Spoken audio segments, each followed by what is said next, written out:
Okay guys, how's it going and welcome back. So we got this Nektar, I guess you'd pronounce it, Nektar, MIDI keyboard. And right now they're currently on sale at Long & McQuaid in Canada for about $89. So I thought, I like my little MIDI Akai. Don't get me wrong, I love that thing, and it's got the pads on it for drums and stuff, but I wanted something with more octaves accessible than 25 keys offers, especially when you want to do chording. And you know, I want to get more into this whole MIDI thing. Turns out I can also use my Yamaha keyboard for MIDI, so I'll have to have a competition between the two of them. But anyways, this is the SE49, and we're gonna try it out. I've rented this thing, which was actually pretty cheap. I was like, wow, that's actually a pretty good deal for rental. So if I like it, hey, I'll buy it. You know what I mean? You guys know how I roll around here on this channel. So let's get this thing opened and see what it actually looks like in real life. Because, hey, pictures only tell so much, even on a website.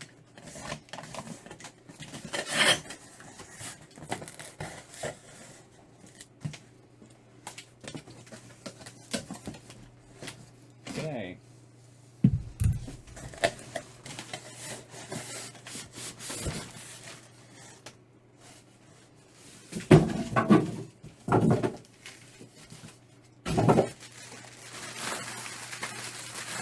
This looks pretty cool. Now, the other advantage too that this has over the keyboard is I've got pitch bend control, and it looks like modulation control too. So, and we do have transposing up and down octaves. Pretty cool. All right, let's see what else we get. Oh, we actually do get a USB cable. How about that? Okay, well, I don't need to open this thing. I'll just use the existing cable off my other MIDI interface. So, we're going to cut the film here. We're going to go to my camcorder and have this set up and put it on the Mac and see how it does. So, instant for you. Alright guys, we're all set up, turned on, and I have a Yamaha grand piano sound.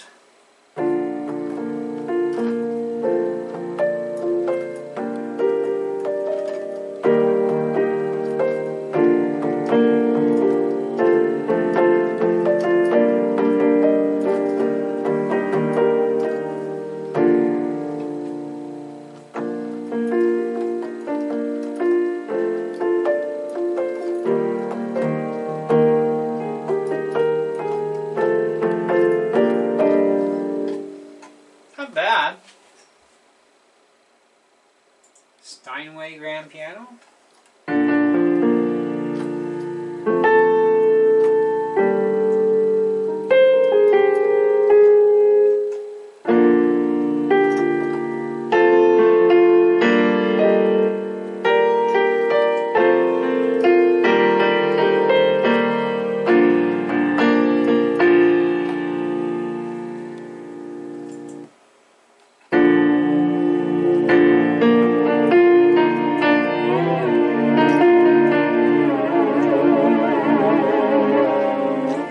Love pitch bender. Okay, let's try the synthesizers out.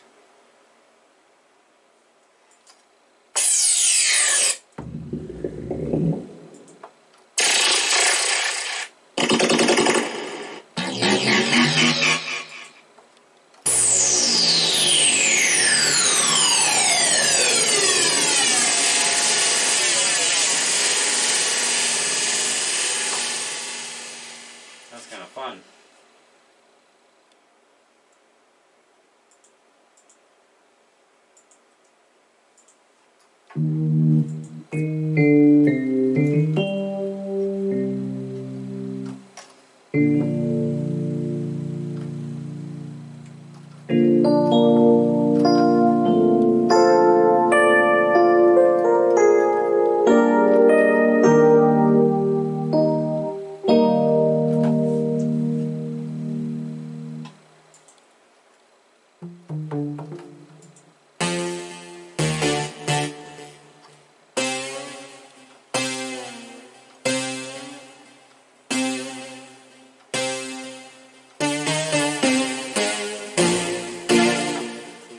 Different.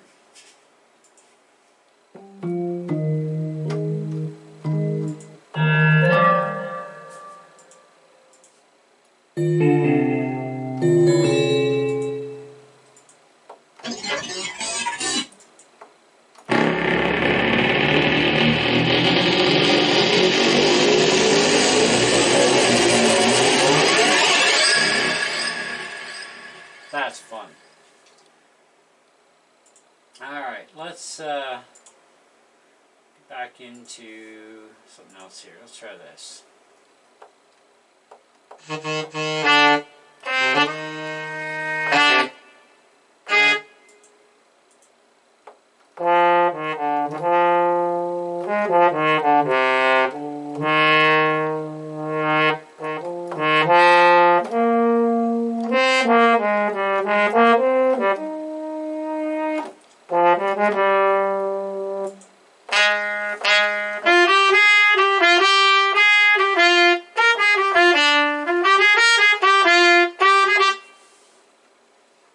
Different.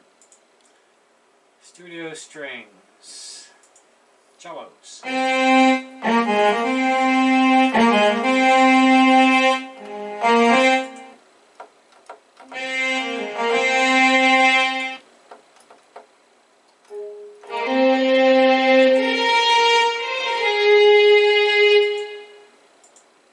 Sine synth.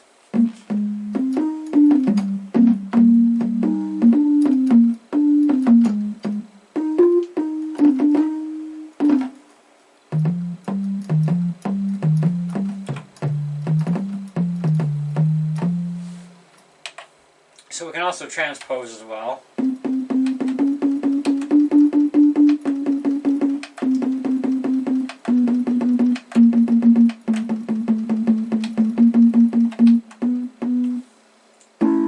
If you do screw up because there's no digital display on this, simply just shut it off, turn it back on. And let's try the Bosendorfer Grand Piano.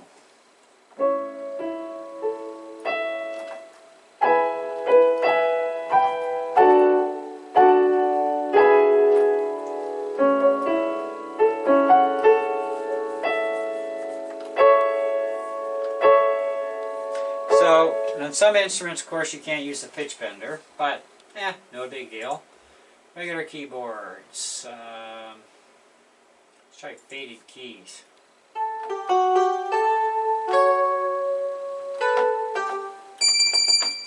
Okay, so as a keyboard, it's great. You know, I'm assuming, because I haven't counted yet, but SE49 means 49 keys.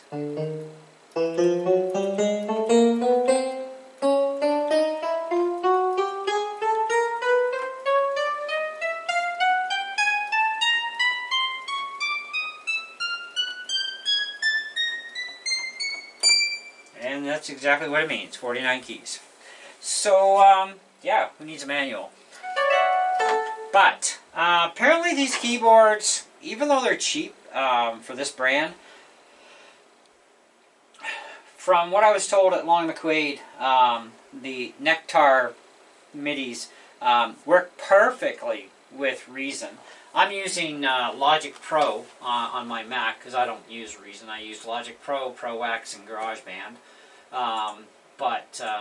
You know, you can get into a lot of different sounds on this. You know, so whatever's in your program, you know, you can have fun with. The octave thing, you know, changing your octaves up and down, no big deal. I like the volume control. You know, it's actually quite handy. Let me actually get back to a keyboard here.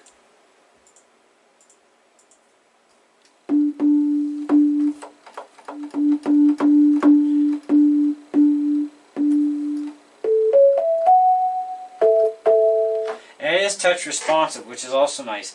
And the keys are actually feeling like they're a little on the heavy side to push down, which is actually kind of good because it gives you some realism, even though they're not weighted keys.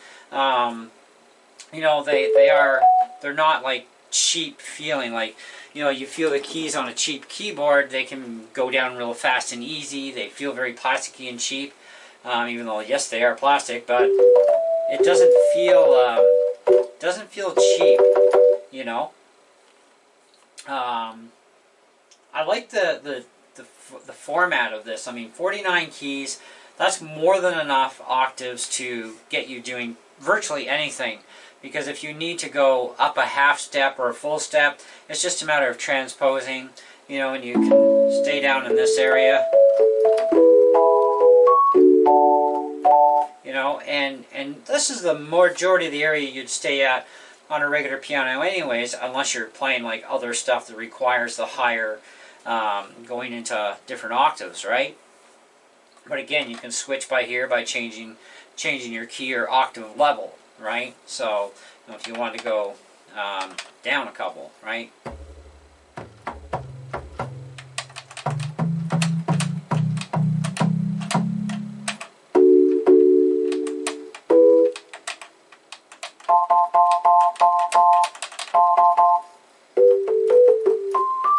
And again, when in doubt.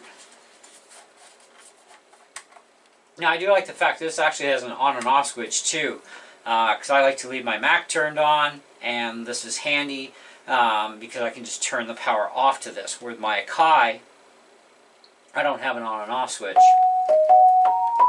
And my Yamaha sustain pedal actually works perfect.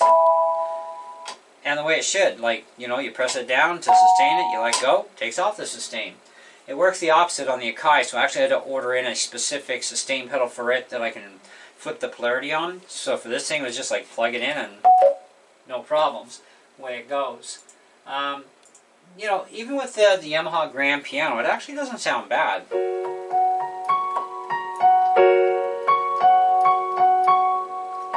if I want to go down one,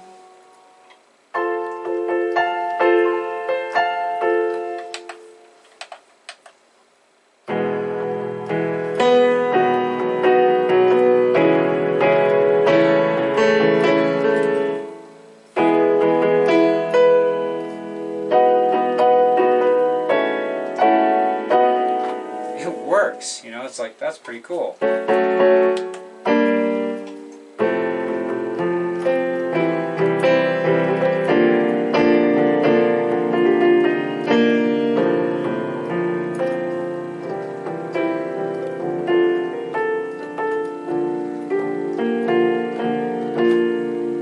So that's all right. I mean, for 89 bucks on sale, I think it's a great deal. I paid, what, 170, I guess it was, for my Akai. Mind you, this thing's got a lot more bells and whistles, but it is 25 keys, and you are limited to what you can do with those 25 keys, right? Where this brings open a whole new ball game. And so what I'm thinking is, if I have both of these, and I can set this up on a stand above, I'm going to hope that I can actually hook two in at once. I'm not holding my breath, but we'll have to try that and see if I can do it that way, because that would be bonus if I could.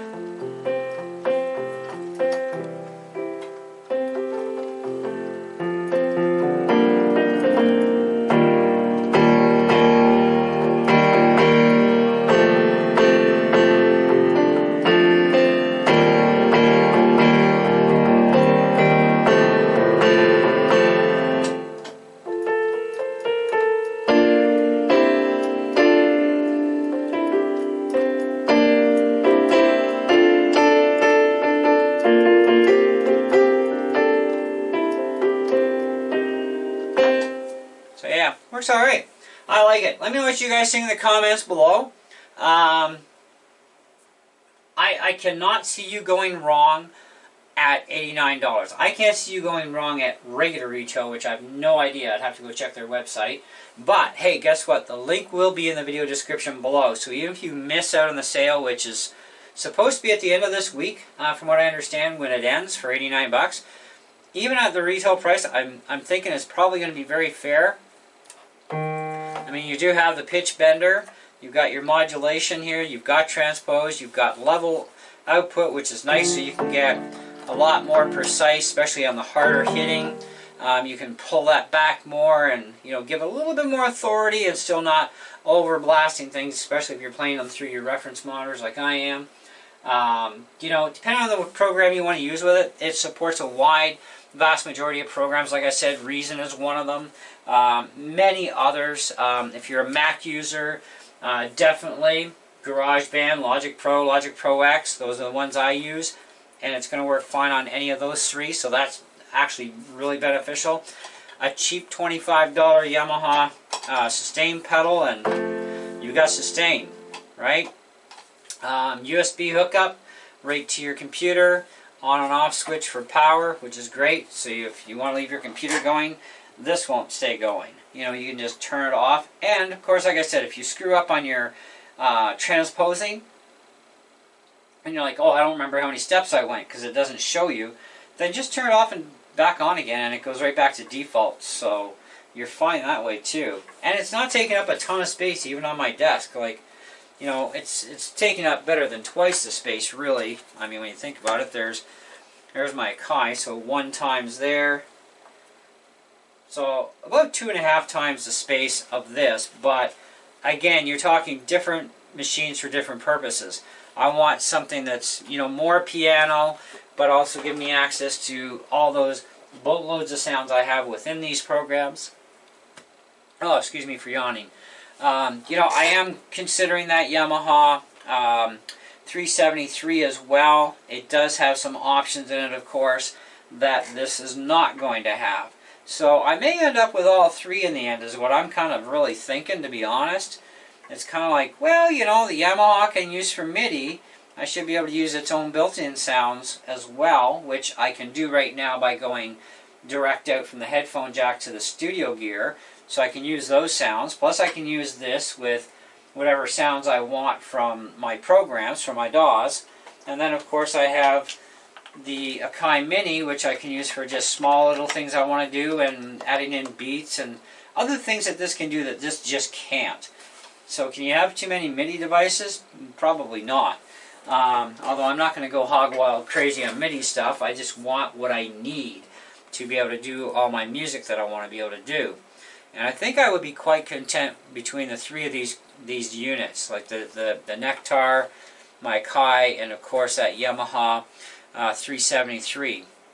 It's no Yamaha DGX 660 by any means, but you know, I can't really afford one of those right now, so you know, you make do and work with what you got. Weighted keys are not a big loss, you know, and I find these are nice to play on. So you know, and of course I have the pitch bender, which is available to me in a lot of different sounds that are going to support pitch bender. You know, that's going to be good, and of course your mod control as well is there. So yeah, I don't see where you can go wrong. And at 49 keys on this sucker, that actually works quite good. So, anyways, that's what I got for you. I think as far as, like I said, the sale price is phenomenal. Regular retail is probably going to be equally as good. Like I said, the link will be down below. You don't have to buy expensive gear sometimes to get what you need to do to get done. But if you are a professional, then you probably have much more expensive taste, in which case that's fine. But even beginners, intermediate users, I don't see a problem with this at all. I mean, there are some pro guys that would also buy something inexpensive like this thing too, just because it will do what it does, you know. So, but every instrument has its thing. So anyway, star rating, I give it a 4.5 out of 5. I think it honestly deserves that. 4.5 out of 5 is good. But don't forget, if you do buy this thing, you know, or one like it, make sure you always get yourself a sustain pedal. Either one that can reverse polarity is actually best, because you don't know from one MIDI controller to the next how the pedal is going to work. Like this sustain pedal is Yamaha. It'll work with any Yamaha keyboard as a normal. Push it down, sustain, let it go, it doesn't. With this, it works the same way as the Yamaha would on the Nektar. On the Akai, everything's reversed, so you are going to need a pedal that can reverse its polarity, because you can't just flip wires on these Yamaha pedals. It doesn't work that way. So, you know, you can't just desolder and flip. So, Anyway, been there, done that. It doesn't work. So, anyways, that's it. That's all. Thanks for watching. Hope you enjoyed the video. Go check out Long McQuaid's website and go order yourself one, or go into your local store and grab yourself one of these things. They're fun. I love it. See ya.